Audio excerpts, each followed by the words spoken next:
ฮอดทอดกระถิ่นเด้อทุกท่านคือด่างกันปีแต่ว่าในปีนี้ปารบตินน้ำบานพวกอนาถาของทานเพิ่นได้โมทนาลูกบนโมทนาอวยน้ำทานกองบุญเงินคือว่าสิริทานมาหาเพิ่นกับบ่ได้ห่างตาแต่ไกล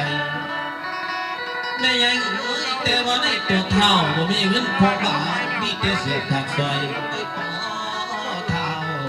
ในนุ่ง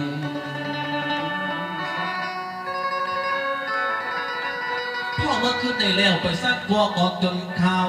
ไล่ก็ไปในเมืองไปเที่ยวขายนอกพื้นทางเขาพอดีแล้วจังเขาอยู่ครับเขาจับเลยที่เป็นพวกเขาเขายุติไม่มีผู้ใดหูกันเท่าหรอไปเรื่องละพวกเราเป็นคัดจังเลยเลยไม่เนาะจะไปท่านแหล่เขาซ่อมเนี่ย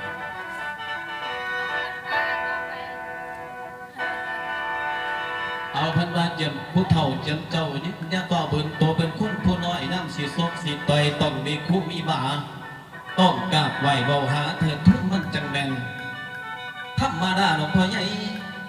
ลูกเต้าผู้ใดเรื่องคุณพ่อคุณแม่เพิ่นว่าบ้านบ่ดีลูกศิษย์คือกันไปเรื่องคุณครูบาอาจารย์เพิ่นว่าบ้านบ่ถูกเฮ็ดหน้าก็ต้องเบิ่งเขาปลูกว่ามีหน่อยมีหลายคนดีไปใส่กับบ่ตายดอกอีแม่ไปใส่กับบ่อึดตันแต่หมูย่าสิเป็นคุณรู้ผิดที่ผิดข้อให้ไปตามทำนองอาจารย์สอนอาจารย์บอกจังมาฟังเด้อเจ้าชาวไทยท้องถิ่นบุญกฐินแต่งไว้กันให้ผ้าพกไตเดือน11เพิ่นได้1 คำเป็นวันแรมฮอดกับเดือน12อีกข้องกฐินปังรวมพลังกุศลสร้างท่านยิ่งใหญ่นอกหรือในพระกตัดนั้นสร้างไว้กันบุญสร้างกันตั้งเขากติเตเรื่องเขาเพราะนั้นเรากันมาสิริธรรมหาเศรษฐีนอกหลายล้านพวกมาการวันสิ้นพรรษาสิมาทอดกระถิ่นทุกครั้งก็คือดางบดังปี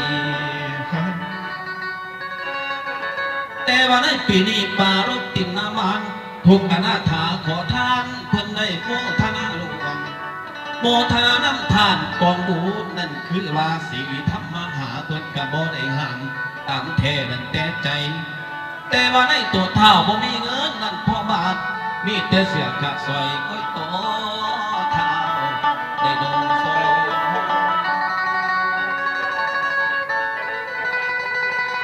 ไม่ใหญ่เอ๋ยพ่อมาคิดได้แล้วไปซักพวกออกจนขาว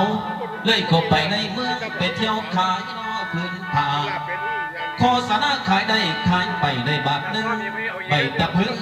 กันหอรังกันทางหน้านั่นของหลังได้เงินมาติดหน้าบ้านก็บ่ยังได้กลับเตาเฝ้าขึ้นหาสิริธรรมมาหาเพิ่นก็ดีใจด้วยเพิ่นก็เลยย่อมให้ติดหน้าบ้านได้เข้าห่วงศรัทธาเชื่อมันบาเท้าเลื่อมใสข้ามาสุขนึงใดตั้งต่ออธิษฐานบริขารนั้นมีครบคู่อันนั้นพอแล้วขาดอย่างเดียวนั้นคือได้บริขารนั้นเครื่องใส่ในน้อได้ที่ซื้อครบไปท่านเป็นเงินบอกเท้ากันไปซื้อกระจังพอเทวดาเงนงอสมโปรดสงสารจักรวรรดิโลกาเสื่อมสมย่อยอนเทวดาได้ห้อง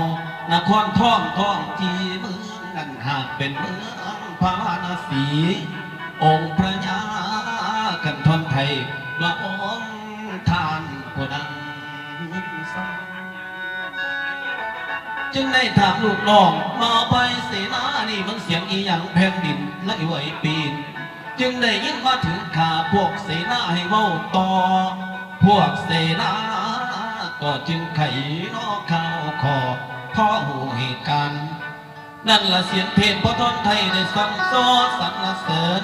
ตินนาบานบุรุษนั่นผู้ใจนอใส่กาโมทนานกพื้นผ่าคงโตว่าท่านทอดอยากคนมาเหตุใดคือเท่า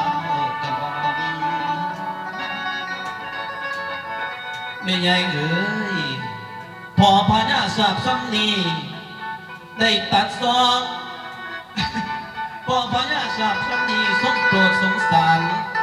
ทรงประทานอาภรณ์ราคาแสนตำลึงทรงถึงล้อบาทาทรัพย์สมบัติก็เลยเข้าในเฮือนจนมากยิ่งทั้งข้าทาสชายหญิงควายและสารมากระทานให้คู่สุวรรณนอกจากนั้นทรงโปรดปราณีตั้งเพิ่นเป็นเศรษฐีเมืองพระราศีได้ผ่านการมาแล้ว คนจนพากันเอินทำบุญว่าคุณค่าเอินว่าบุญอานันมาพันตาคือตินมาบานกันนี่แหล้ว